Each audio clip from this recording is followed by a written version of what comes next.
زین العابدین جب کربلا سے واپس آ گئے تھے تو کیا کرتے تھے؟ امام زین العابدین نے کربلا سے واپس آنے کے بعد سب سے زیادہ جو کام کیا وہ نماز پڑھنے کا کام. کون سا؟ ناراض ہو گیا ہو نہیں تسی آندے ہو پیر صاحب نماز دی گل چھیڑتی. پیر تے وہ چنگا جڑا آ کے میں تواڈے سیدیاں پڑھ چھڑاں گا ہے نا جی. وہی چنگا نا پیر جڑا کہے میں تیرے لیے گٹ کر چھڑیا ہے. اس پیر دا اپنا بھی گٹ ہو جانا یاد رکھے. یہ بڑے بدبخت ہیں، یہ لوگوں کو دین بیزار کرتے ہیں، یہ کہانیاں سناتے ہیں. بڑے ظالم جابر لوگ دین سے دور کرتے ہیں. امام زین العابدین نے کربلا کے بعد اتنے نفل پڑھے کہ ان کا نام ہی زین العابدین پڑ گیا. اتنی عبادت کرتے تھے اتنی. ایک دن نفل پڑھ رہے تھے گھر میں آگ لگ گئی. سارا محلہ آگ بجھا رہا ہے، بیٹا بھی پاس ہویا ہو اور امام صاحب نفل پڑھ رہے ہیں. نماز کے بعد آگ بجھ گئی. نماز سے فارغ ہوئے تو بی بی کہنے لگی اللہ آپ کا بھلا کرے، سارا محلہ آگ بجھا رہا تھا اور آپ نفل پڑھ رہے تھے. فرمانے لگے مجھے تو نہیں پتہ چلا، مجھے تو نہیں پتہ چلا. اتنے نماز پڑھنے سار بندہ نال والے نال لڑ پیندا کہندا تینوں پیر نہیں سیدھے رکھنے ہوندے. بھئی تو اپنا دھیان کر ہے، تو نماز پڑھدا سیں کہ ادھر ادھر ویندا سا پیا. یہ بعد میں بتا لینا مہربانی کرنا. وہ نماز پڑھتے ہی نا اسی وقت ناراض ہو جاتا. اس طرح جیسے ساری توجہ دائیں بائیں تھی بیچاری.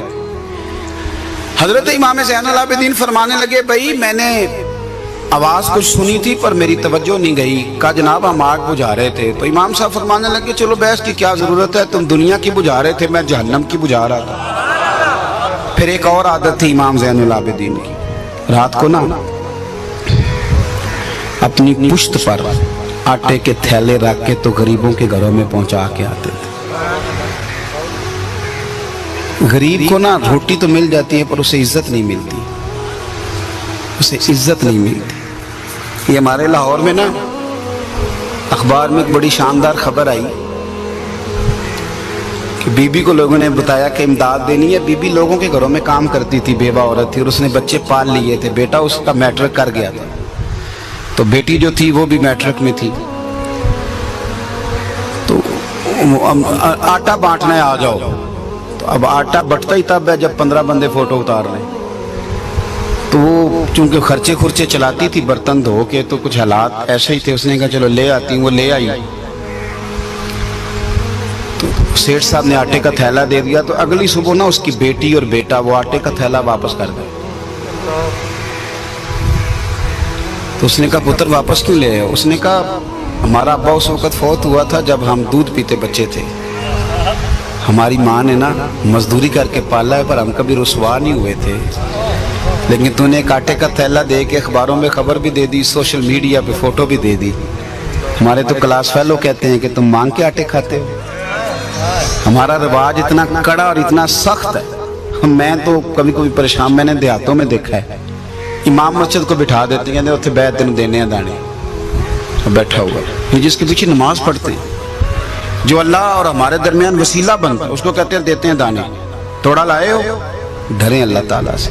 یہ رویہ اخلاقی رویہ یہ ہوتا ہے. اس طرح خیرات کریں گے اللہ کے راستے میں، یہ طریقہ ہوگا. امام زین العابدین، میں بس بات سمیٹنے لگا ہوں. امام زین العابدین رضی اللہ تعالیٰ عنہ اپنی پشت پر تھیلے رکھ کے، پیر صاحب تو اپنے ہاتھ سے اپنے جوتے نہیں اٹھاتے، تھیلا پشت پہ آسان بات ہے. آپ پیر تو اب بہت سارے ایسے ہیں جنہوں نے ہاتھ بھی ملانے چھوڑ دیے. وہ کہتے ہیں وہ میری رسی کو ہاتھ لگا لو ہو گئی سلام.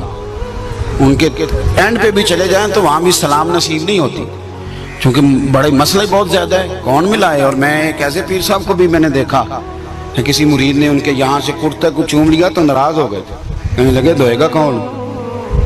اب تو بڑے بڑے ٹوکن لگتے ہیں پیروں کو ملنے کے لیے. کیسے ملاقات ہو؟ بڑا مشکل کام ہے. وزیر سے ملنا کئی دفعہ سوکھا ہوتا ہے اور پیر سے ملنا اوکھا، بڑا مشکل کام ہے.